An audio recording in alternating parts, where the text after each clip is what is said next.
गजाननं भगवनायसेवितं तत्पुरुषशम्भुवनदारोक्षणं उमासुमैसर्वनाशार्कं नमामि विघ्नेश्वरपादतनयम्।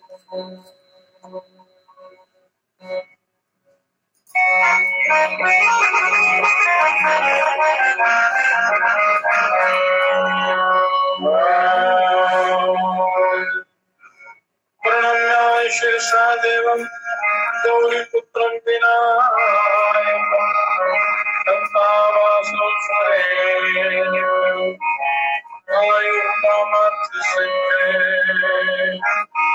ॐ सर्वमङ्गलमाङ्गल्ये शिवे सर्वार्थसाधिके शरण्ये त्र्यम्बके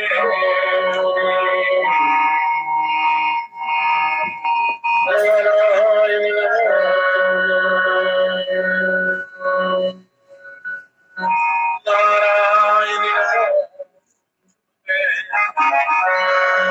ॐ या देवी सर्वभूतेषु बुद्धिरूपेण संस्थिता नमस्तस्यै नमस्तस्यै नमस्तस्यै ॐ श्री रामलाल ओम श्री रामलाल सिद्धि योगेश्वराय नमः। ओम श्री रामलाल सुब्रह्मण्याय नमः। ओम श्री हरिवंशचंद्र संभवे नमः। ओम श्री नित्यानंद परब्रह्मणे नमः। ओम श्री चंद्रभान सद्गुरुवे नमः। ओम श्री सूर्यवंश सिद्धि नमः। ओम सूर्यादिनवग्रहेभ्यो नमः। ओम इंद्रादिदशदीपालदेवेभ्यो नमः। ओम शनैः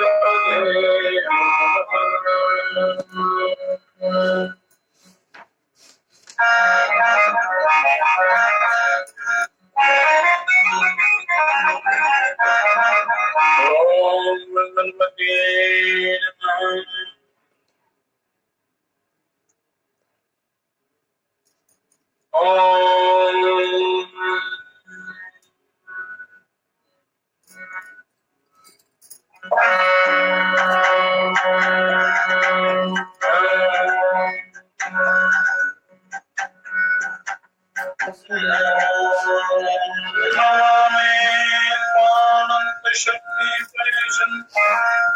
सर्वात्मानं केवलं ज्ञाप्तिमात्रम् विश्वोत्पत्तिस्थानं सम्पूर्णे यत् ब्रह्मं ब्रह्मलिङ्गं निशान्तम् कामदेवं कर्मं जीवः स्वभावात् लभ्यम् क्षेत्रं प्राणम् आत्मा सत्संगातो बीजरोध प्रवाहास्मृत्यादातं निषेधं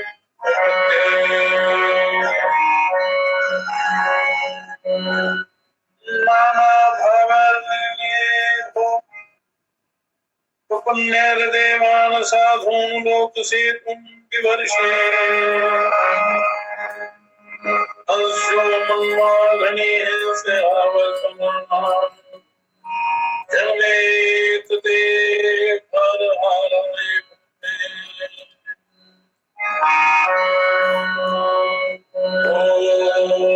तत्त्वाहं तेजसा तु सहेन शान्तो क्रीणात्युत्तमेन युरेण तावतापो देहिन ते अङ्घ्रिभूमन् श्रीविरण्यावकाशमुपद्धा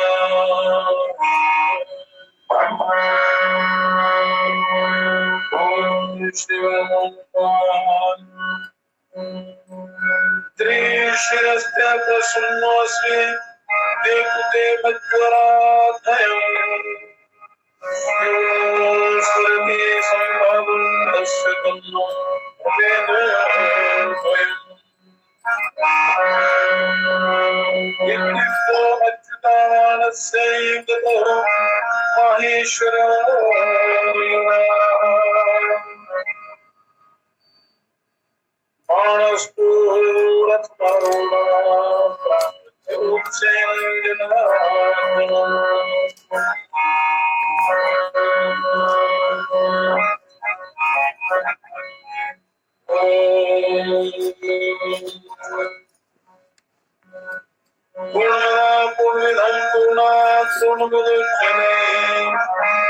पूर्णस्य पूर्णमादाय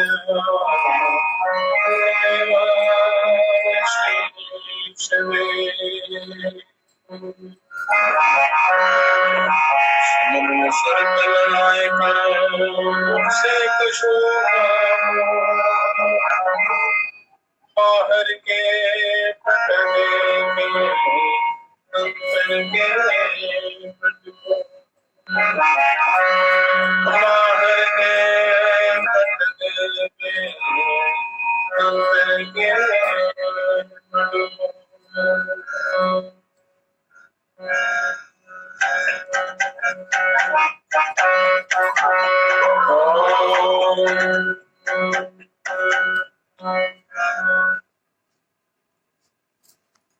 पुण्यात्मन सत्संग मंडल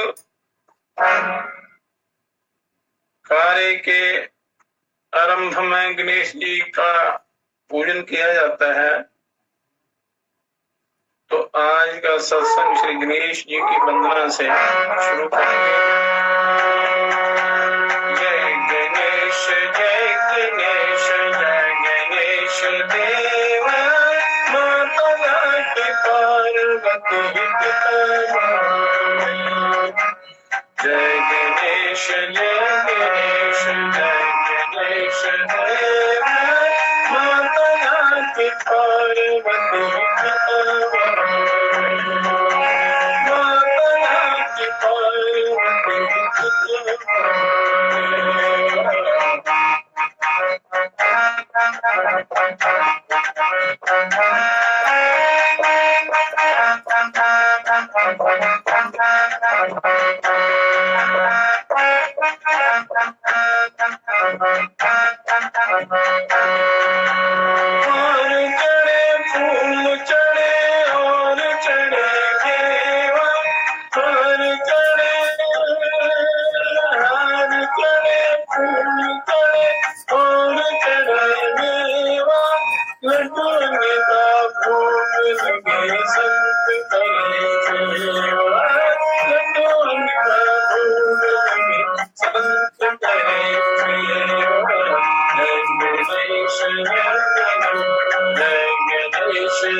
गणेश जय गणेश देवा माता के पार्वती माता के पार्वती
तो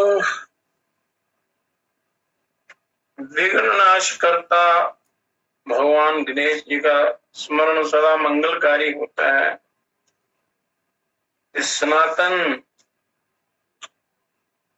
मार्ग में जो सृष्टि के अनादि काल से चलता रहा है, सनातन आदि काल से ही जो ये चल रहा है, सनातन पद्धति ये सर्वोपरि पद्धति है। और जीवन में यदि सुख शांति और कल्याण आत्मानंद की प्राप्ति करनी हो तो ये प्रथम पूज्य देवता गणेश जी हैं। इनका स्मरण करके गुरुओं का चिंतन करते हुए अपना विकास करना है, उन्नति करनी है, आत्म ज्ञान की प्राप्ति करनी है। अब षड्ज गीता का आज यहाँ विस्तार से वर्णन करेंगे।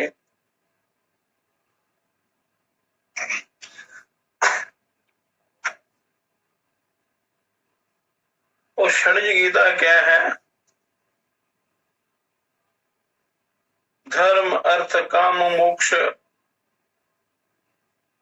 इनकी विवेचना करके उसमें श्रेष्ठतम का अनुसंधान करना है। धर्मराज युधिष्ठिर जी ने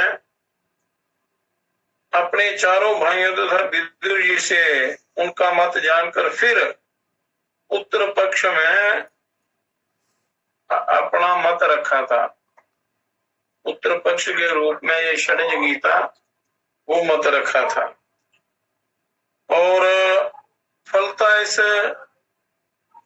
लघु गीता में जीवन के सभी पक्षों से संबंध तर्कों का विश्लेषण है।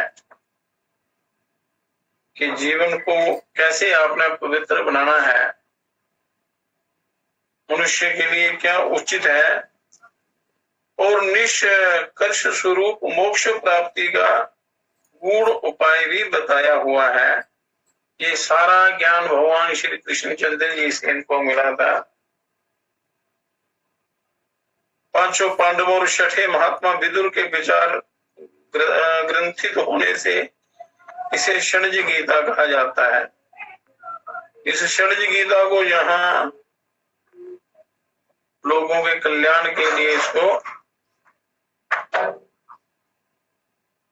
यहाँ ग्रंथों में लिखा गया है, जिसका पालन करके मनुष्य कल्याण के मार्ग पर चलता है। तो ये परिपूर्ण ब्रह्म का साकार रूप योगेश्वर भगवान कृष्ण जी के अनुभव से इन सबको ये ज्ञान प्राप्त हुआ। तो योग विद्या के द्वारा मनुष्यों को अपना उद्धार करना चाहिए, अपना कल्याण करना चाहिए और ज्ञान का संचय करना चाहिए। वैशंपायनोवाच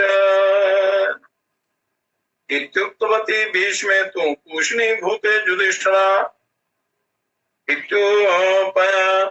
प्रक्षावसथं गत्वा भ्रातृण विदुरु पंचमा। वैशंपायन ऋषि जी कहते हैं जन्मेजय जी से, हे जन्मेजय,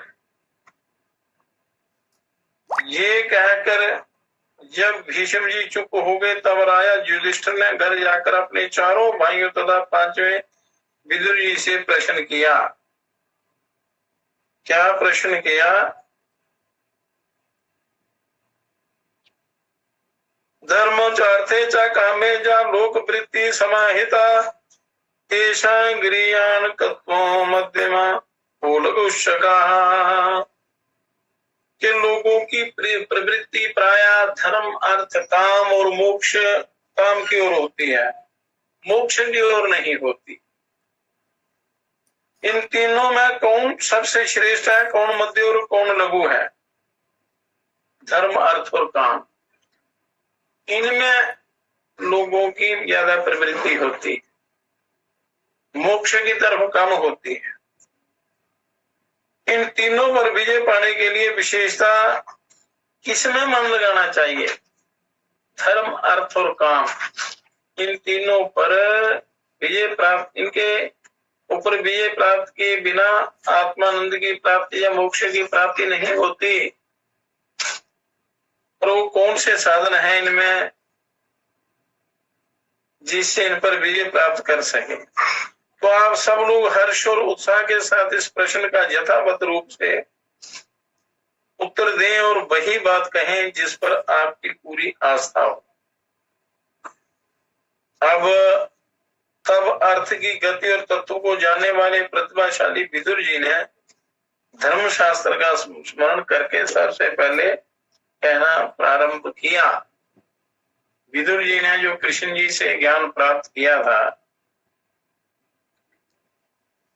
उसका वर्णन करते हैं। विदुरोवाच बाहुश्रुत्य तपस त्यागा श्रद्धा यज्ञ क्रिया क्षमा भाव शुद्धि दया सत्यम संशय चात्म संपदा।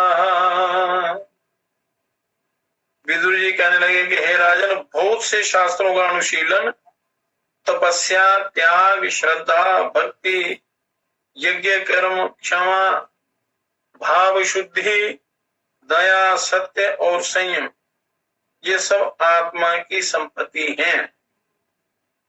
ये आत्मा की संपत्तियां हैं, ये जितने भी बताया है आपको। और हे युधिष्ठिर, इन्हीं को प्राप्त करो। बहुत से शास्त्रों का अनुशीलन, तपस्या, योगाभ्यास, त्याग, श्रद्धा, यज्ञ कर्म, क्षमा, भाव शुद्धि, दया, सत्य और संयम, इनका सेवन करो और इनकी ओर से तुम्हारा मन विचलित नहीं होना चाहिए। धर्म और अर्थ की जड़ ये ही है। धर्म और अर्थ की जड़ ये जो नियम बताए हैं, ये 10 नियम जो बताए हैं, ये धर्म और अर्थ के मूल हैं। धर्म और अर्थ की यही जड़ है। मेरे मत में यही परम पद है। इन्हीं से आत्म कल्याण की प्राप्ति होती है। धर्मेन वर्ष्य स्तीर्णा धर्मे लोका प्रतिष्ठिता धर्मेन देवा भविद्धूर धर्मे चार्थ समाहिता। धर्म से ही ऋषियों ने इस संसार सागर को पार किया है और धर्म पर ही संपूर्ण लोक टिके हुए हैं। धर्म से ही देवताओं की उत्पत्ति हुई है और धर्म से ही अर्थ की भी स्थिति है। जो धर्म पूर्वक अर्थ कमाया जाता है धन, तो वो उस जीव का उद्धार कल्याण करने वाला होता है। और बेईमानी छल कपट से कमाया हुआ धन वो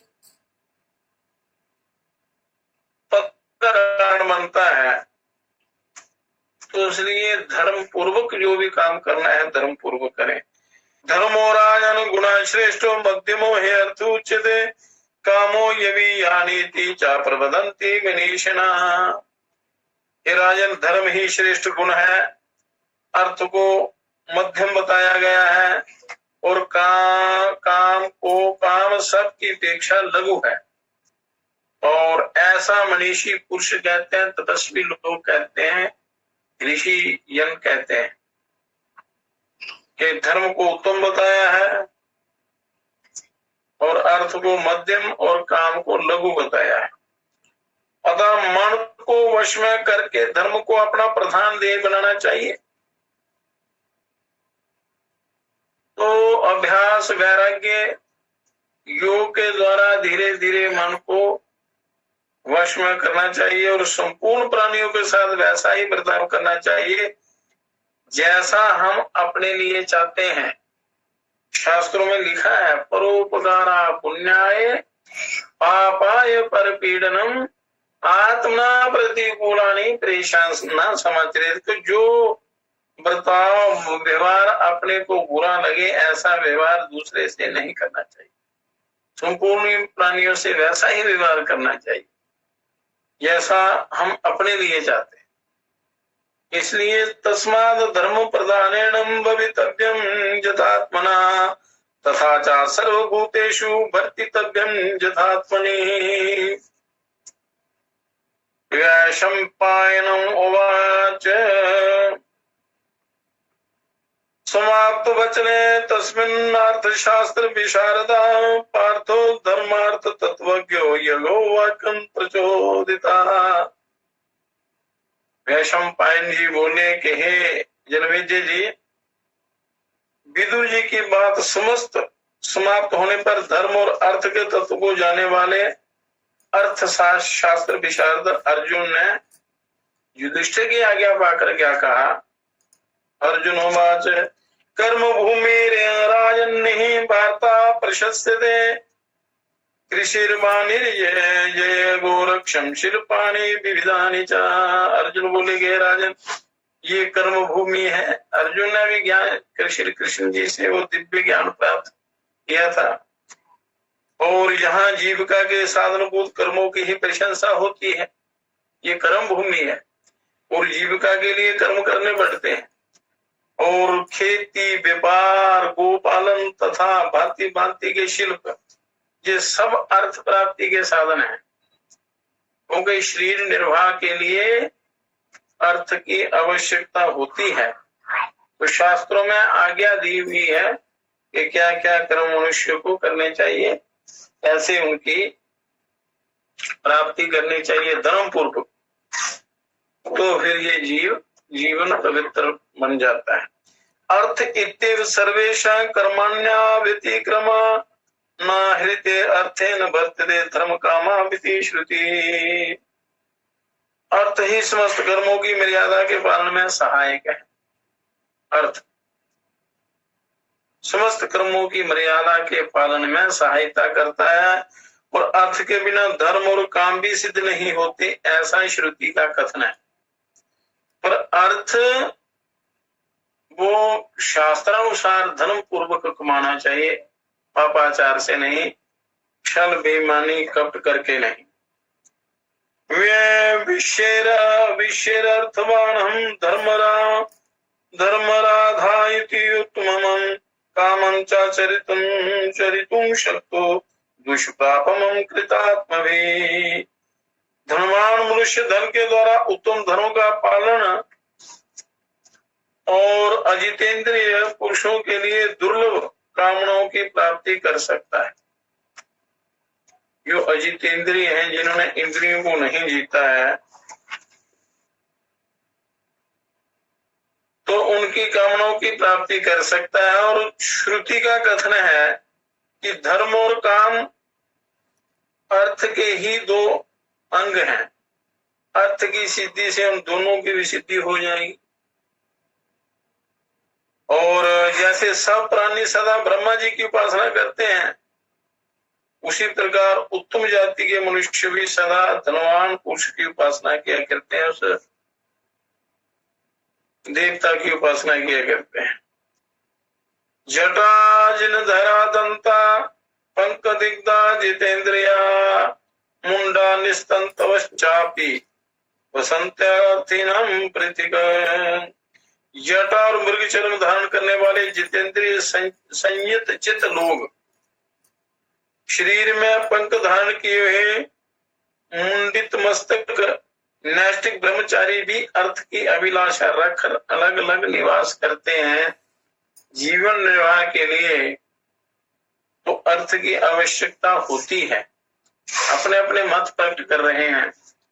पहले विदुर जी बोले, अब युधिष्ठिर जी बोले हैं, अर्जुन जी। काकाशाय वसनाश्चान्ये शमिश्रूला हिरण्यवेशना विद्वांसश्चैव शान्ताश्च मुक्ता सर्व परिग्रह अर्थार्थिनां सन्ति केचित् परे सर्वकांक्षिणा स्वर्गकांक्षिणा कुल प्रत्यागामश्चैके त्वं स्वं धर्मानुष्ठिता। कि सब प्रकार के संग्रह से रहित, संकोचशील, शांत, गेरुआ वस्त्रधारी, दाढ़ी मूछ बढ़ाए विद्वान पुरुष भी धन की अभिलाषा करते देखे गए हैं इस संसार में। कुछ दूसरे प्रकार के ऐसे लोग हैं जो स्वर्ग की पाने की इच्छा रखते हैं, और कुछ कुल परंपरागत नियमों का पालन करते हुए अपने अपने वर्ण तथा आश्रम के धर्मों का अनुष्ठान करते हैं, किंतु वे भी धन की इच्छा रखते हैं, क्योंकि धन से सारे काम सिद्ध होते हैं, जीवन का निर्वाह होता है। पर धन धर्म पूर्वक होना चाहिए। आस्तिका नास्तिका चैव निहिता संयमे परे अप्रज्ञानं तमोभूतम् प्रज्ञानं तु प्रकाशिता। बहुत से आस्तिक नास्तिक संयम नियम परायण पुरुष हैं। दूसरे बहुत से, कोई आस्तिक है, कोई नास्तिक है, कोई संयम परायण है, नियम परायण है। जो अर्थ के इच्छुक होते हैं, अर्थ की प्रधानता को ना जानना तमोमय अज्ञान है, और अर्थ की प्रधानता का ज्ञान प्रकाशमय है। ये अर्जुन जी कहते हैं। भूत्यान भोगार विदिशो धन्यर्योजतीसो अर्थवानम एतस्मिन् अमिमतं श्रेष्ठं मतं मम यथा तथं अन्योस्तु निबोधुं त्वं वचनं वाक्ये कंठ्यो। धनवान वही है जो अपने वृत्तियों को उत्तम भोग और शत्रुओं को दंड देकर उनको वश में रखता है, वही धनवान है। बुद्धिमानों में श्रेष्ठ है महाराज, मुझे तो यही मत ठीक जचता है। अब आप इन दोनों की बात सुनिए। इनकी वाणी कंठ तक आ गई है। ये दोनों भाई बोलने के लिए उतावले हो रहे हैं। अब इनकी बात सुनो। अवैशंपायन वाचा, वैशंपायन ऋषि बोले तो धर्मार्थ कुशलो मातृपुत्रावानंतरम नकुला सहदेवा च वाक्यं जगदतु परम। वैशंपायन जी कहते हैं कि हे राजन, तदनंतर धर्म और अर्थ के ज्ञान में कुशल माद्री कुमार नकुल और सहदेव ने अपनी उत्तम बात इस प्रकार रखी। नकुल और सहदेव बोले कि हे महाराज, मनुष्य को बैठते, सोते, घूमते फिरते, खड़े होते समय भी छोटे बड़े हर तरह के उपायों से धन की आय को सुदृढ़ बनाना चाहिए। ये दोनों भाई बोले। अस्मितु वे निर्वृत्तन्ते दुर्लभे परमं प्रिय, यह कामान वापनोति प्रत्यक्षं नात्र संशय। के धन अत्यंत प्रिय और दुर्लभ वस्तु है, ये नकुल और सहदेव का विचार है। इसकी प्राप्ति अथवा सिद्धि हो जाने पर मनुष्य संसार में अपने संपूर्ण कामनाएं पूर्ण कर सकता है और इसका सभी को प्रत्यक्ष अनुभव है, इसमें संशय नहीं। अब वो पुनः कहते हैं कि जो अर्थो धर्मेण संयुक्तो धर्मो जचार्थ संयुता तद्धि त्वा अमृत संवादम तस्मादेतो मतावह। जो धन धर्म से युक्त हो, जो धन धर्म से युक्त हो और यो धर्म धन से संपन्न हो, वह निश्चित रूप से आपके लिए अमृत के समान होगा। ये हम दोनों का मत है कि धर्म होना चाहिए, धर्म युक्त धन होना चाहिए, पाप की कमाई नहीं होनी चाहिए। क्योंकि जो धन धर्म से युक्त होता है और धर्म से संपन्न होता है, वह कल्याणकारी होता है, निरोगता देता है, मन को शांति देता है, कल्याण के पथ पर आगे बढ़ाता है। और जो पापाचार से धन कमाया जाता है अधर्म से, वो तो सदा कला क्लेश पतन और मृत्यु को, निरंतर मृत्यु को देता रहता है। अतः निर्धन मनुष्य की कामना पूर्ण नहीं होती और धर्महीन मनुष्य को धन भी कैसे मिल सकता है। जो पुरुष धर्मयुक्त अर्थ से वंचित है, उससे सब लोग उद्विग्न रहते हैं, दुखी रहते हैं। इसलिए मनुष्य अपने मन को संयम में रखकर जीवन में धर्म को प्रधानता देते हुए, प्रधानता अपने धर्म को देनी है, पहले धर्माचरण करके फिर धन का साधन करे। क्योंकि धर्म के बिना धन स्थिर नहीं रहता और उसका सदुपयोग नहीं होता। धर्म उसका आधार है। क्योंकि धर्मरायण पुरुष पर ही समस्त प्राणियों का विश्वास होता है। समस्त प्राणियों का, अच्छे बुरे जितने भी प्राणी हैं, उनका धार्मिक लोगों पर विश्वास होता है। धर्मपरायण जो पुरुष होते हैं, विद्वान संत महात्मा लोग, उन पर प्राणियों का विश्वास होता है। और जब सभी प्राणी विश्वास करने लगते हैं, तब मनुष्य का सारा काम स्वतः सिद्ध हो जाता है। इसलिए धर्म ही आपका सही सच्चा साथी है। जो धन है वो भी धर्म पूर्वक होना चाहिए। धर्म समाचरेत पूर्वम ततो अर्थम धर्म संयुतम तथा कामम चरेत पश्चात स्थितार्थ साये तत्परम। अब सबसे पहले धर्म का आचरण करे, फिर धर्मयुक्त धन का संग्रह करे और इसके बाद दोनों की अनुकूलता रखते हुए काम का सेवन करे। इस प्रकार त्रिवर्ग का संग्रह करने से मनुष्य सफल मनोरथ हो जाता है, मनुष्य के कार्य सिद्ध होते हैं। अब वैशंपायनो वाच, वैशंपायन जी कहते हैं कि जनमेजय जी इतना कहकर नकुल सहदेव चुप हो गए। तब भीमसेन ने इस तरह कहना प्रारंभ किया।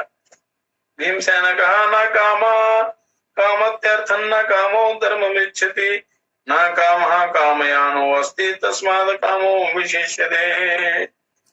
भीमसेन बोले कि हे धर्मराज, जिसके मन में कोई कामना नहीं है, उसे ना तो धन कमाने की इच्छा होती है और ना धर्म करने की। जिसके अंदर कोई कामना ही नहीं है, ना उसको धन की इच्छा होती है ना धर्म की। कामनाहीन पुरुष तो काम भोग, ये संसार के जितने भोग हैं वो नहीं चाहता।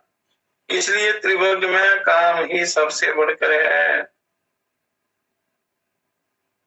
तो ये धर्म, अर्थ और काम, विदुर जी धर्म को प्रमुख मानते हैं, बाकी लोग अर्थ को, और ये भीमसेन काम को प्रधान मानते हैं। किसी न किसी कामना से संयुक्त होकर ही ऋषि लोग तपस्या में मन लगाते हैं। कि काम का अर्थ है कि कामना, संसार के पदार्थों की कामना। तो कोई ना कोई कामना संसारिक पदार्थों की या आध्यात्मिक गुणों की कामना या मोक्ष की कामना लेकर तपस्या करते हैं, फल फूल और पत्ते चबाकर रहते हैं, वायु पीकर मन और इंद्रियों का संयम करते हैं, योगाभ्यास करते हैं, साधना करते हैं, तप करते हैं। तो कामना से ही लोग वेद और उपवेदों का स्वाध्याय करते हैं, वेदों का उपवेदों का स्वाध्याय करते हैं। 4 वेद हैं, 4 उनके उपवेद हैं, तथा उसमें पारंगत विद्वान हो जाते हैं। और कामना से ही श्राद्ध कर्म, यज्ञ कर्म, पुण्य कर्म, दान और प्रतिग्रह में लोगों की प्रवृत्ति होती है, कामना को लेकर ही। कोई भी पूजा पाठ जब तब करते हैं तो ज्यादातर लोगों वो कामना लेकर ही करते हैं। जैसे बणिजा, कर्षका, गोपा, कारवा, शिल्पी, वनस्तथा देव कर्म कृतश्चैवयुक्ता कामेन कर्मसु। व्यापारी, किसान, ग्वाले, कारीगर, शिल्पकार, शिल्पी तथा देव संबंधी कार्य करने वाले लोग भी कामना से ही अपने अपने कर्मों में लगे रहते हैं। ये धर्म, अर्थ, काम और मोक्ष, इनका वर्णन चल रहा है। कामना से युक्त हुए दूसरे मनुष्य समुद्र में भी घुस जाते हैं और कामना के विविध रूप हैं, तथा सारा कार्य ही कामना से व्याप्त है। ये कामना ही संसार, कामना ही सारे संसार का कार्य चलाती है। तो हे महाराज, सभी प्राणी कामना रखते हैं, उससे भिन्न कामना रहित प्राणी ना कहीं है, ना कभी था और ना कभी भविष्य में होगा, ये इनका मत है। अतः भीमसेन जी का, अतः ये काम ही त्रिवर्ग का सार है, धर्म अर्थ ही इसी में स्थित है, ये भीमसेन के विचार है। नवनीत यथा तथा कामो अर्थ धर्म था, श्रेयस्तेन ही पुण्यागाद श्रेय उदिश्विता, श्रेया पुष्प फलम काष्ठाद कामो धर्म अर्थ गोरा। जैसे दही का सार मक्खन है, उसी प्रकार धर्म और अर्थ का सार काम है। जैसे खरी से श्रेष्ठ तेल है और तक्क से श्रेष्ठ घी है, और वृक्ष के काष्ठ से श्रेष्ठ उसका फूल और फल है, और उसी प्रकार धर्म और अर्थ दोनों से श्रेष्ठ काम है, ये भीमसेन कहते हैं। जैसे फूल से उसका मधु तुल्य रस श्रेष्ठ है, फूल से भी श्रेष्ठ उसका रस मधु है, उसी प्रकार धर्म और अर्थ से काम श्रेष्ठ माना गया है। कामना, ईर्ष्या और कामना धर्म और अर्थ का कारण है, अतः वह धर्म और अर्थ रूप है। बिना किसी कामना के ब्राह्मण अच्छे अन्न का भी भोजन नहीं करते, और बिना कामना के कोई ब्राह्मणों को धन का दान भी नहीं करते। और कोई भी काम करते हैं तो मन में कोई ना कोई कामना रखकर करते। तो जगत के प्राणियों की जो नाना प्रकार की चेष्टा होती है, वह बिना कामना के नहीं होती है, कोई भी चेष्टा। अतः त्रिवर्ग में कामना का ही प्रथम और प्रधान स्थान देखा गया है। ये भीमसेन जी अपना पक्ष रख रहे हैं। अतः हे राजन, आप कामना का अवलंबन करके सुंदर वेश वाली, आभूषण से विभूषित तथा देखने में मनोहर और मदमत इन संसारिक वस्तुओं का के साथ विहार कीजिए। हम लोगों को इस जगत में कामना को ही श्रेष्ठ मानना चाहिए, ये भीमसेन जी बोल रहे हैं। हे धर्मपुत्र, मैंने गहराई में बैठकर ऐसा निश्चय किया है कि मेरे इस कथन में आपको कोई अन्यथा विचार नहीं करना चाहिए। मेरा ये विचार उत्तम है, कोमल है, तुच्छता रहित है और श्रेष्ठ है। अतः श्रेष्ठ पुरुष को भी इसे स्वीकार करना चाहिए। तो धर्मार्थ कामा सममेव सेव्यायो हेक भक्ता सा नरो जगन्या, तयो अस्तु दाक्षम प्रवदन्ति मध्यम सा उत्तमो जो अभिरतिस्त्रिवर्गे। मेरे विचार से धर्म, अर्थ और काम तीनों का एक साथ ही सेवन करना चाहिए। धर्म के द्वारा अर्थ और अर्थ के द्वारा इच्छाओं की पूर्ति। यो इनमें एक का ही भक्त है वह मनुष्य अधम है। यो दो के सेवन में निपुण है उसे मध्यम श्रेणी का कहा गया है। और यो त्रिवर्ग समान रूप से अनुरक्त है तीनों में वह उत्तम है। जो तीनों का युक्ति से सेवन करता है, धर्म भी करता है, अर्थ भी धर्म पूर्वक जो कमाता है और कामनाओं की जो धर्म पूर्वक कामनाएं हैं उनकी पूर्ति करता है, तो वो ठीक है। बुद्धिमान सुहृद चंदन सार से चर्चित तथा विचित्र मालाओं और आभूषणों से भूषित भीमसेन ने उन वीर बंधुओं के से संक्षेप और विस्तार पूर्वक ये वचन कहकर चुप हो। तो जिन्होंने महात्माओं के मुख से धर्म का उपदेश सुना है उन धर्मात्माओं में श्रेष्ठ धर्मराज युधिष्ठिर 2 घड़ी तक पूर्व वक्ताओं के वचनों पर भली भांति विचार करके मुस्कुराते हुए असली बात बोले। उन्होंने सही बात कही कि जिन्होंने संतों का संग किया था, शास्त्रों का स्वाध्याय किया था, तप किया था, तो युधिष्ठिर क्या बोले? निसंशय निश्चित धर्म शास्त्रा सर्वे भवन्तो विदित प्रमाणा विज्ञातु कामस्य ममेह वाक्यं भुक्ते जरेद नैष्टिकं तत्श्रुतं मे इदं पवश्यं गदतो ममापि वाक्यं निबोधध्वमनं निभावा। हे बंधु, हे पुण्यात्माओं, इसमें संदेह नहीं कि आप लोग धर्मशास्त्र के सिद्धांतों पर बात कह रहे हैं, विचार करके एक निश्चय पर पहुंचे हैं, अपने अपने निश्चय पर जितना समझा है, और आप लोगों को प्रमाणों का भी ज्ञान है। मैं सबके विचार जानना चाहता था, इसलिए मेरे सामने जहां आप लोगों ने जो जो अपना निश्चित मत रखा है, इसलिए वह सब मैंने ध्यान से सुना है। अब मैं जो कुछ कह रहा हूं मेरे उस बात को भी अनन्यचित होकर अवश्य सुनिए। आपकी बातों को मैंने सुना है, अब मैं आपको उन बातों का उत्तर देता हूं। यो वेना पापे निरतो न पुण्य न अर्थे न धर्मे मनुजो न कामे विमुक्त दोषा समालोष्ट कांचनो विमुच्यते दुख सुखार्थ सिद्धे। जो ना पाप में लगा हो और ना पुण्य में लगा हो, ना तो अर्थोपार्जन में तत्पर हो, ना धर्म में, ना कर्म में, वह सब प्रकार से दोषों से रहित मनुष्य दुख और सुख को देने वाली सिद्धियों को से सदा के लिए मुक्त हो जाता है, दुख सुख से छुटकारा पा जाता है, और उस समय मिट्टी के ढेले और सोने में उसका समान भाव हो जाता है। तो समता समयोग क्या है?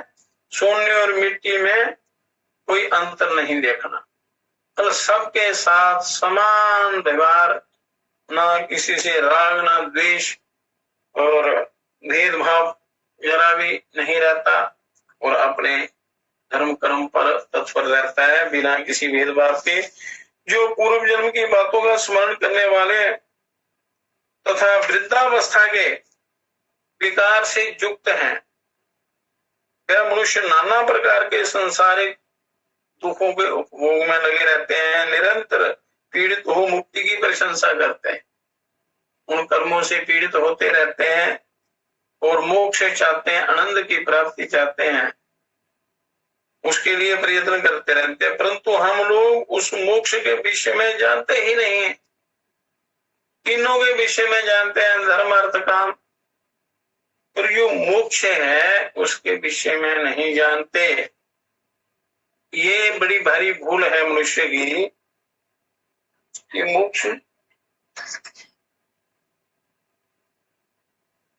मोक्ष की इच्छा नहीं करते। सरेहन युक्त से न चास्ति मुक्ति स्वयं भूर भगवान उवाच बुद्धाच निर्वाणम परा भवन्ति तरस्मानं कुर्यात् प्रियम प्रियम च। स्वयंभू भगवान ब्रह्मा जी का कथन है, उनका कहना है कि जिसके मन में आसक्ति है उसकी कभी मुक्ति नहीं होती। ये युधिष्ठिर जी कह रहे हैं। और आसक्ति शून्य ज्ञानी मनुष्य ही मोक्ष की को प्राप्त होते हैं, मोक्ष को पाते हैं। अतः मुमुक्षु पुरुष को चाहिए कि वह किसी का प्रिय अथवा अप्रिय ना करे, किसी का भी प्रिय प्रिय नहीं करे, शांत रहे, सम रहे, समान भाव रखे और भजन में लीन रहे। इस प्रकार विचार करना ही मोक्ष का प्रधान उपाय है और स्वेच्छाचार नहीं। जो स्वेच्छाचार होता है, मनमाना आचरण, उससे मोक्ष नहीं मिलता। तो विधाता ने मुझे जिस कार्य में लगा दिया है मैं उसे ही करता हूं। विधाता सभी प्राणियों को विभिन्न कार्यों के लिए प्रेरित करता रहता है और आप सब लोगों को ज्ञात होना चाहिए कि विधाता ही प्रबल है, विधाता ही सब कुछ है। ये धर्म को जानने वाले धर्मराज युधिष्ठिर कह रहे हैं। मनुष्य कर्मों द्वारा अप्राप्य अर्थ नहीं पा सकता। जो होनहार है वही होती है। होनहार जो आपने किया हुआ है उसी के अनुसार आपको अच्छा बुरा फल मिलता है या धन मिलता है, सुख दुख उसी के अनुसार मिलता है। इस बात को तुम सब लोग जान लो अच्छी प्रकार कि मनुष्य त्रिवर्ग से रहित होने पर भी आवश्यक पदार्थ को प्राप्त कर लेता है। धर्म अर्थ काम न होने पर भी वो अपने प्रारब्ध के कर्मानुसार उसको ये पदार्थ मिलते रहते हैं। अतः मोक्ष प्राप्ति का गूढ़ उपाय ही जगत का असली कल्याण करने वाला है।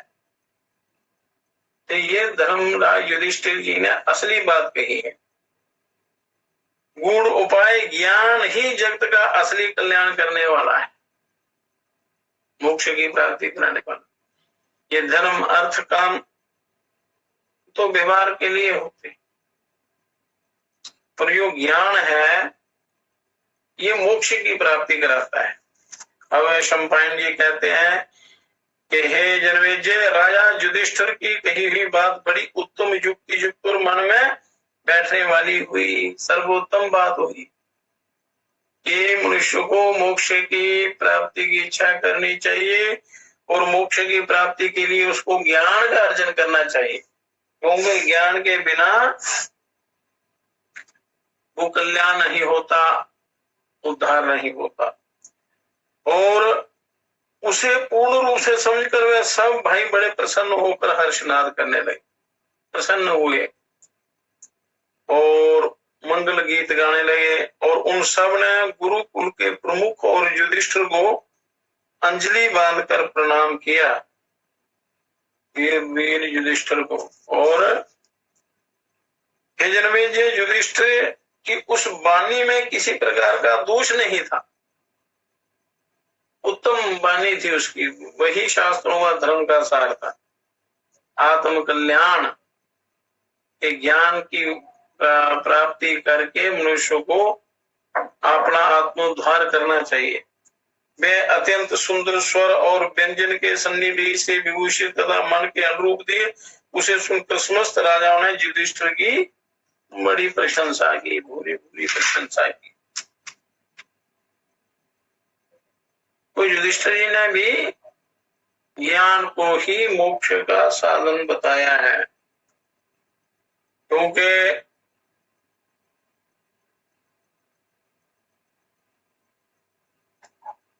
ज्ञान के बिना कोई भी काम नहीं हो सकता।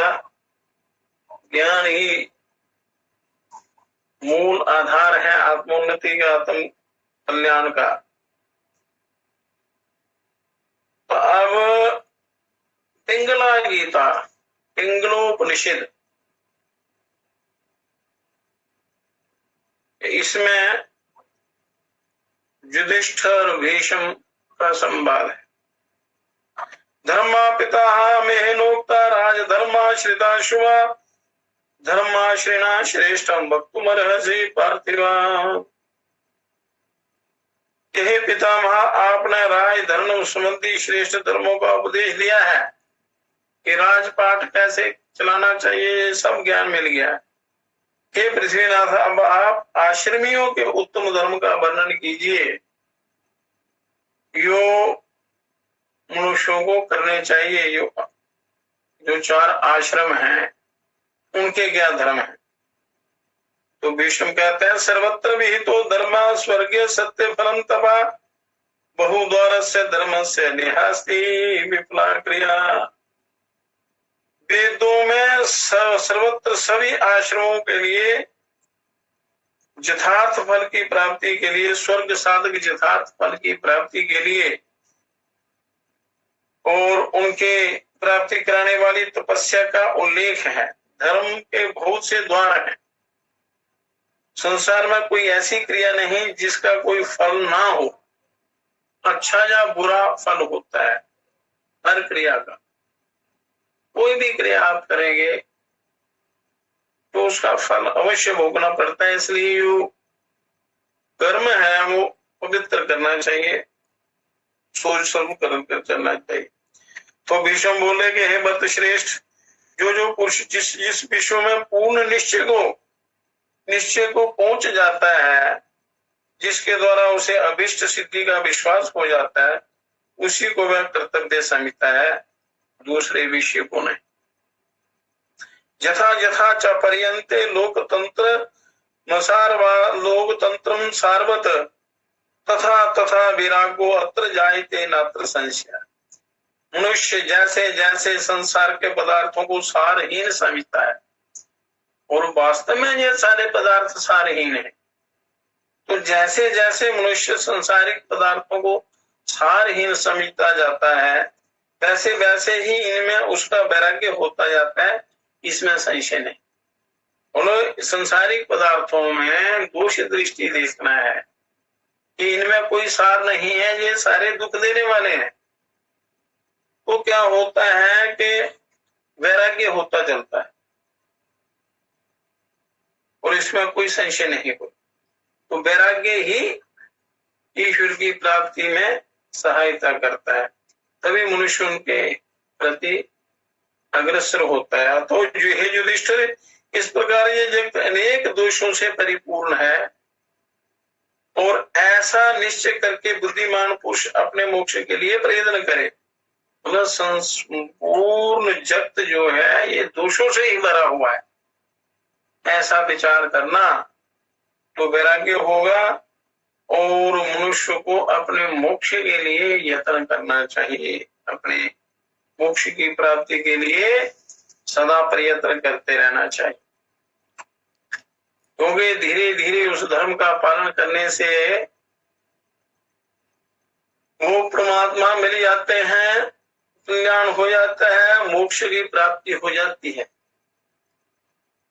जो करते रहोगे भजन धीरे धीरे तो मिल जाएगा वो प्रभु धीरे धीरे,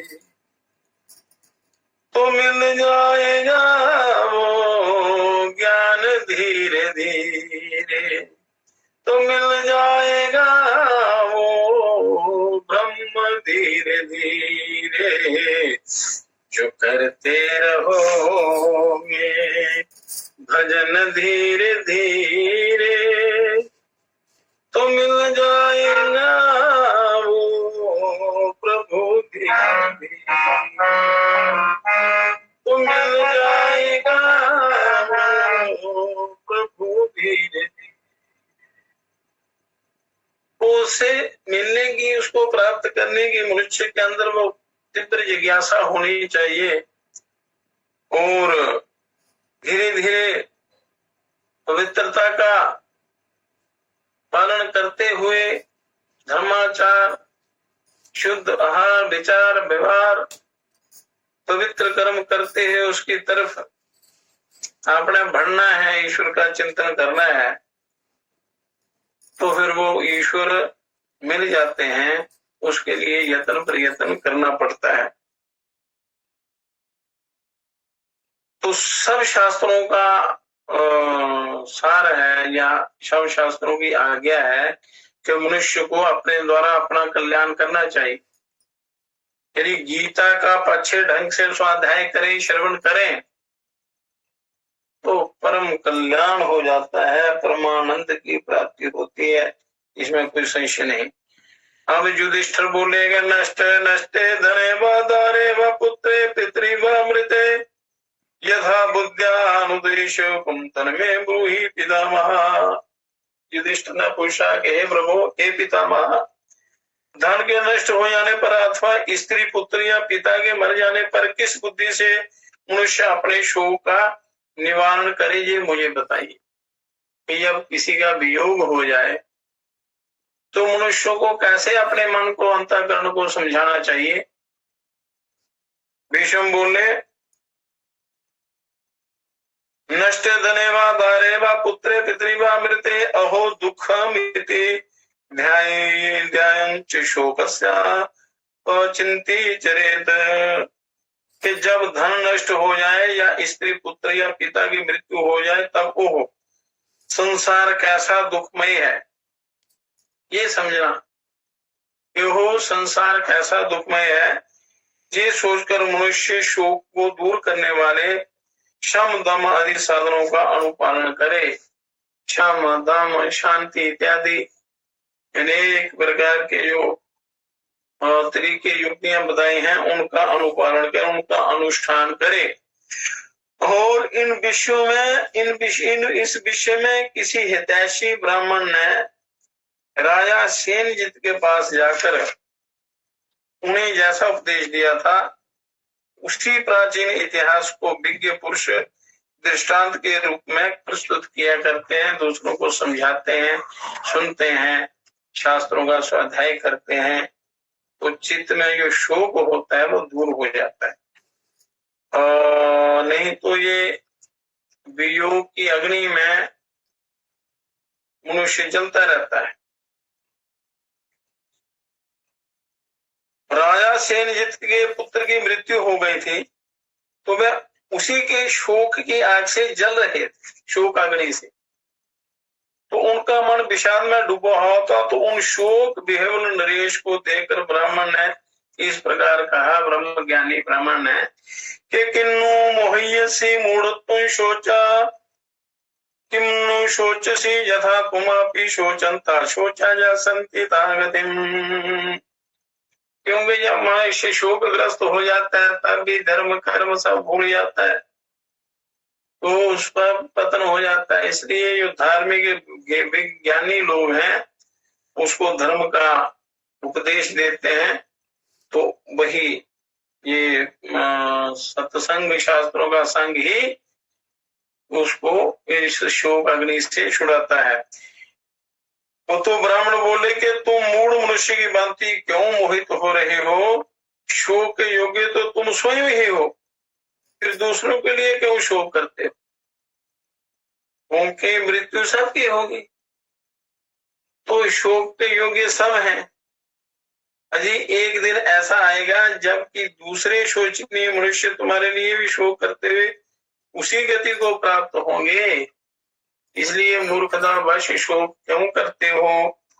और हे पृथ्वीनाथ, तुम, मैं और ये दूसरे लोग जो इस समय तुम्हारे पास बैठे हैं सब वहीं जाएंगे, यहां से हम आए हैं, वहीं जाना है। पर मनुष्य माया में इतना अंधा हो जाता है कि अपने जाने को भूल जाता है, मतलब उस सत्य को भूल जाता है कि हम जहां से आए हैं वहां जाना है, असली घर जाना है। तो इसलिए दुख भोगता है, मोह से युक्त होकर कष्ट भोगता रहता है। पर जब ये पता चल जाए कि हम सबको जाना ही है, फिर इसे शोक नहीं करना चाहिए। और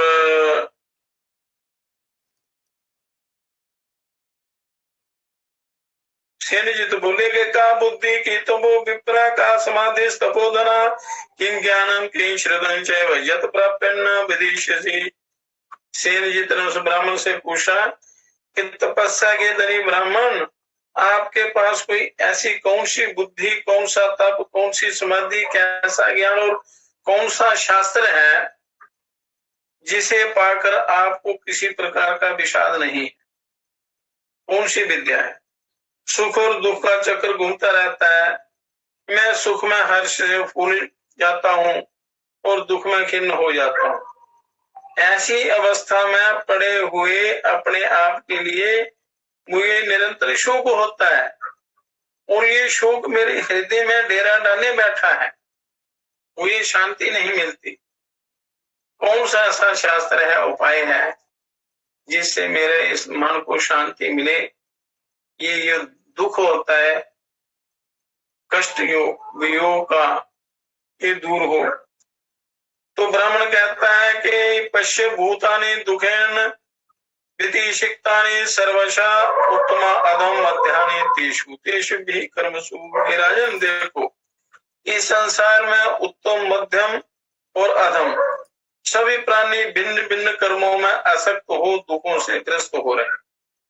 कर्मों में जो आसक्ति है उसी से दुख प्राप्त होते हैं। तो अलग अलग उत्तम, मध्यम और अधम ये सारे कष्ट भोग रहे हैं। मैं तो अकेला हूँ, ना तो दूसरा कोई मेरा है और ना मैं किसी का दूसरे का हूँ। मैं उस पुरुष को नहीं देखता जिसका मैं हूँ तथा उसको भी नहीं देखता जो मेरा हो। ना मुझ पर किसी की ममता है, ना मेरा ही किसी पर ममत्व है। वैराग्य है। ये शरीर भी मेरा नहीं है, सारी पृथ्वी भी मेरी नहीं है, ये सब वस्तुएं मेरी नहीं है, दूसरों की है, दूसरों को भी है। ऐसा सोचकर इसके लिए मेरे मन में कोई व्यथा नहीं होती। इस बुद्धि को पाकर ना मुझे हर्ष होता है ना शोक होता है। ऐसी मैंने वैराग्य की युक्त बुद्धि को प्राप्त किया। यथा काष्ठंचा काष्ठंचा समयाता महोदधौ समेत्य वेपान विपेयातन तद्भूत समागमा। जिस प्रकार समुद्र में बहते हुए दो काष्ठ कभी कभी एक दूसरे से मिल जाते हैं, नदी में बहते हुए दो काष्ठ एक दूसरे से मिल जाते हैं कभी कभी और निरंतर फिर अलग हो जाते हैं, उसी प्रकार इस लोक में प्राणियों का समागम होता है। दरिया में बहती हुई लकड़ी के समान इनका होता है। कभी वो काष्ठ लकड़ियां मिल जाती हैं, कभी वियुक्त हो जाती हैं। इसी प्रकार इन प्राणियों का ये सारा चक्कर चलता है।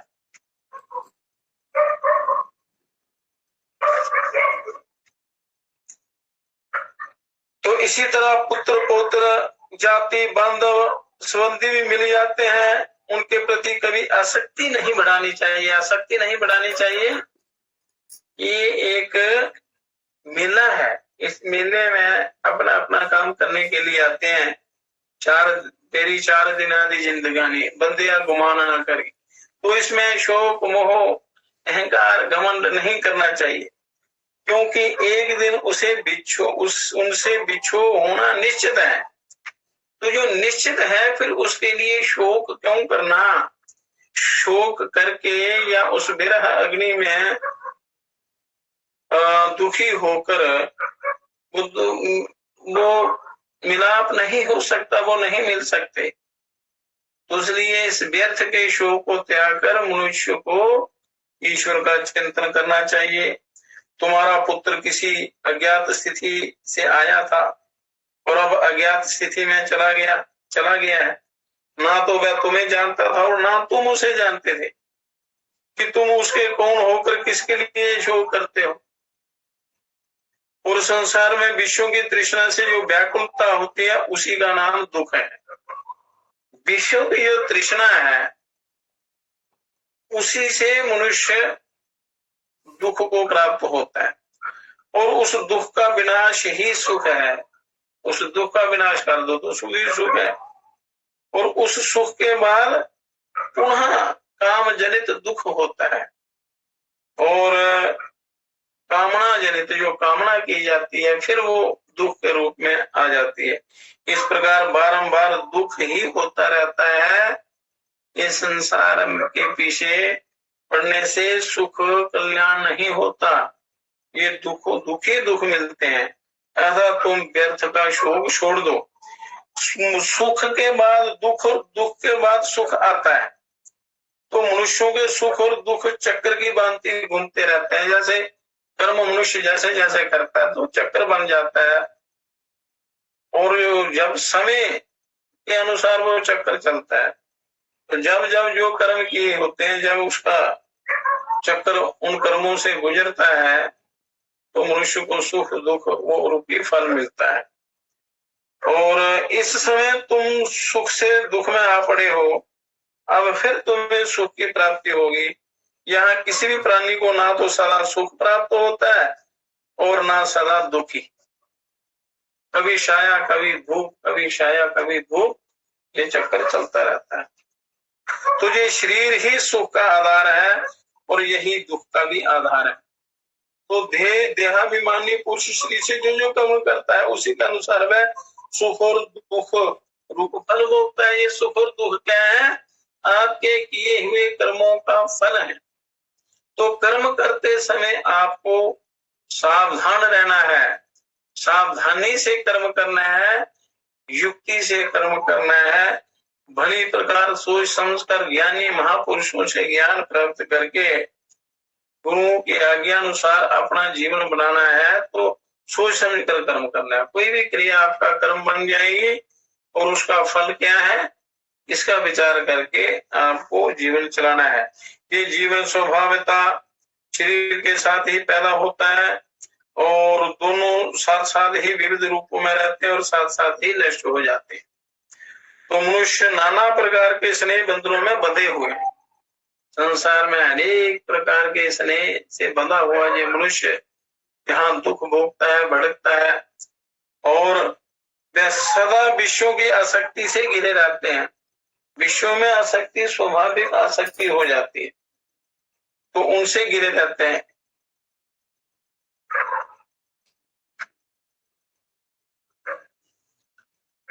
इसलिए जैसे बालू द्वारा बनाए हुए पुल जल के वेग से बह जाते हैं, रेत के द्वारा जो पुल बनाए जाते हैं पानी आने से वो बह जाते हैं, उसी प्रकार उन मनुष्यों की विषय कामना सफल नहीं होती जिससे वे दुख पाते रहते हैं। विषय कामना जो है दुखों का मूल कारण है, इसलिए कामना का सर्वथा त्याग करना चाहिए। तो तेली लोग तेल के लिए जैसे तिलों को कोलू में पहनते हैं, तेली लोग तेल की प्राप्ति के लिए उनको यत्न करना पड़ता है।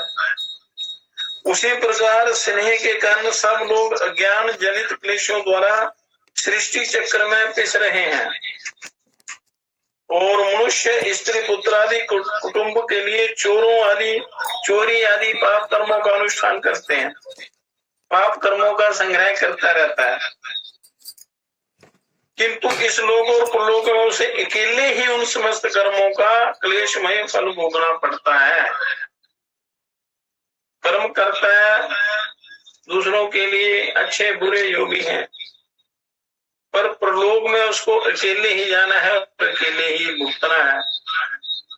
तो इसलिए मनुष्य का सच्चा साथी धर्म है, पुण्य कर्म है, ईश्वर की प्राप्ति की जिज्ञासा है। स्त्री पुत्र और कुटुंब में आसक्त हुए सभी मनुष्य उसी प्रकार शोक समुद्र में डूब जाते हैं जैसे बूढ़े जंगली हाथी दलदल में फंसकर नष्ट हो जाते हैं। उनमें बल नहीं होता, ताकत नहीं होती, वृद्धावस्था होती है, कुछ कर नहीं सकता, तो दलदल में फंस जाते हैं। ऐसी ही स्थिति शोक में ग्रस्त मनुष्यों की होती है, मोहग्रस्त मनुष्यों की होती है। और पुत्र नाशे वित्त नाशे ज्ञाति संबंधनी नामपि प्राप्यते सुमृदं दुःखं दावा अग्नि प्रतिमं विभो दैवावत्तमिदं सर्वं सुख दुखे भवो। हे प्रभु, जहाँ सब लोगों को पुत्र धन कुटुंब संबंधी तथा संबंधियों का नाश होने पर दावानल के समान कष्ट होता है, महान दुख प्राप्त होता है। परंतु सुख दुख और जन्म मृत्यु आदि ये सब कुछ प्रारब्ध के ही अधीन है, ये सारा प्रारब्ध के अधीन होता है। सुख दुख जन्म मृत्यु और धन इत्यादि जो प्राप्त होता है प्रारब्ध के अनुसार प्राप्त होता है। मनुष्य हितैषी सुहृदों से युक्त हो या ना हो, वह शत्रु के साथ हो या मित्र के साथ, बुद्धिमान हो या बुद्धिमान मूर्ख बुद्धिहीन, देव की अनुकूलता होने पर ही सुख पाता है और प्रतिकूलता पर दुख पाता है। अन्यथा ना तो सुहृद सुख देने में समर्थ है, आपके साथी समर्थ है, ना रिश्ते बंधु समर्थ है, ना शत्रु दुख देने में समर्थ है, ना तो बुद्धि धन देने की शक्ति रखती है और ना धन ही सुख देने में समर्थ होता है। बुद्धिमंतं शूरं च मूढ़ं भीड़ं भीरुं जड़ं कविं दुर्बलं बलवन्तं च भागिनं भजते सुखम। ना तो बुद्धि धन की प्राप्ति में करना है, ना मूर्खता निर्धनता में। वास्तव में संसार चक्र की गति का वृतांत कोई ज्ञानी पुरुष ही जान पाता है, दूसरा नहीं। इसलिए सत्संग का अनुसरण करना है, ज्ञानी लोगों का साथ करना है, गुरुओं की शरण में जाना है और अपने आप की जानकारी करनी है।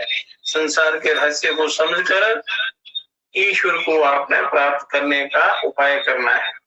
तो बुद्धिमान, शूर, वीर, मूढ़, डरपोक, गूंगा, विद्वान, कमजोर, बलवान और जो भी भाग्यवान होगा, दैव जिसके अनुकूल होगा, उसे बिना यत्न के ही सुख प्राप्त होगा।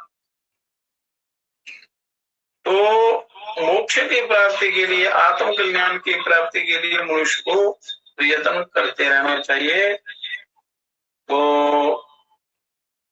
इस जीव का उद्धार हो सकता है। कर्मों के फल को तो भोगना ही पड़ेगा, जो किया है तो वो तो भोगना ही है। तो दूध देने वाली गौ बछड़े की है या उसे दूधते अथवा चराने वाले ग्वाले की या रखने वाले मालिक की है अथवा उसे चुरा कर ले जाने वाले चोर की है, वास्तव में जो उसका दूध पीता है उसी की वह गाय है, ऐसा विद्वानों का निश्चय। गाय किसकी है? जो दूध पीता है उसकी गाय। जे चेना मूढ़ात्मा लोके जे च बुद्धे परम गता, जेना नरा सुख में दंते विशल्यंतरितो यना। इस संसार में जो अत्यंत मूढ़ है और जो बुद्धि से परे पहुंच गए हैं, वे ही मनुष्य सुखी हैं। बीच के सभी लोग कष्ट भोगते हैं। अंते शूरे मेरे धीरा नाचे, मध्य शूरे मेरे अंते प्राप्ते सुख माहुर दुखमंतरम मंतयो। ज्ञानी पुरुष अंतिम स्थितियों में रमण करते हैं, मध्यवर्ती स्थितियों में नहीं। अंतिम स्थिति की प्राप्ति सुख स्वरूप बताई जाती है और उन दोनों के मध्य की स्थिति दुख रूप कही गई है। तो खोटी बुद्धि वाला मूर्ख मनुष्य अपने कर्मों के शुभ अशुभ परिणाम की कोई परवाह ना करके सुख से सोता है, क्योंकि वह कंबल से ढके हुए पुरुष की भांति महान अज्ञान से ढका हुआ है, इसलिए उसको कोई दुख नहीं होता। किंतु जिन्हें ज्ञान जनित सुख प्राप्त है, जो द्वंद्वों से अतीत हैं तथा जिनमें मत सत्ता का भी अभाव है, उन्हें अर्थ और अनर्थ कभी पीड़ा नहीं देते। जो ज्ञानी लोग हैं उनको अर्थ अनर्थ पीड़ा नहीं देते। तो जो मूढ़ता को लांघ चुके हैं, मतलब अज्ञानता को लांघ चुके हैं, परंतु जिनको ज्ञान प्राप्त नहीं हुआ है, वे सुख की परिस्थिति आने पर अत्यंत हर्ष से पूर्ण उठते हैं और दुख की परिस्थिति आने पर संताप का अनुभव करने लगते हैं। तो अंतिम श्लोक, नित्यं प्रमुदिता मूढ़ा दिवि देवगणा इव अवलेपेन महता परिभूत्या विचेतसा। मूर्ख मनुष्य स्वर्ग में देवताओं की भांति सदा विषय सुख में मगन रहते हैं, क्योंकि उनका चित्त विषय शक्ति के कीचड़ में लय होकर लथपथ होकर मोहित हो जाता है। आरंभ में आलस्य सुख सा जान पड़ता है, परंतु वह अंत में दुखदायी होता है और कार्य कौशल दुख सा लगता है, परंतु वह सुखदायक सुख का उत्पादक है। और कार्य कुशल पुरुष ही लक्ष्मीपति, लक्ष्मी सहित ऐश्वर्य निवास करता है, आलसी में नहीं। इसलिए मनुष्य को, बुद्धिमान पुरुष को चाहिए कि सुख या दुख, प्रिय अथवा अप्रिय, जो जो प्राप्त हो जाए उसका हृदय से स्वागत करे, कभी हिम्मत ना हारे और अपने परमार्थ के साधन में लग जाए। शोक के हजारों स्थान हैं, भय के सैकड़ों स्थान हैं, किंतु वे प्रतिदिन मूर्खों पर ही प्रभाव डालते हैं, विद्वानों पर नहीं। तो जो बुद्धिमान ऊहापोह में कुशल और शिक्षित बुद्धि वाला, अध्यात्म शास्त्र के श्रवण की इच्छा रखने वाला, जैसे आप लोग ये जिज्ञासा रखते हैं अध्यात्म ज्ञान की, ऐसा व्यक्ति किसी के दोष ना देखने वाला, मन को वश में रखने वाला और जितेंद्रिय है, उस मनुष्य को शोक कभी छू भी नहीं सकता है। इसलिए विद्वान पुरुष को चाहिए, कल्याणकामी पुरुष को चाहिए कि वह इसी विचार का सहारा लेकर मन को काम क्रोध आदि शत्रुओं से सुरक्षित रखे और उत्तम बर्ताव करे। जो उत्पत्ति और विनाश के तत्व को जानता है उसे शोक छू नहीं सकता। तो मनुष्य को क्या करना चाहिए, किसका अनुसरण करना चाहिए, जीवन में क्या अपनाना चाहिए और किस प्रकार से इस शोक रूपी महासागर संसार से उद्धार हो, ऐसी जो युक्तियां हैं वो तथा कल करेंगे। ओम शांति ही शांति ही शांति।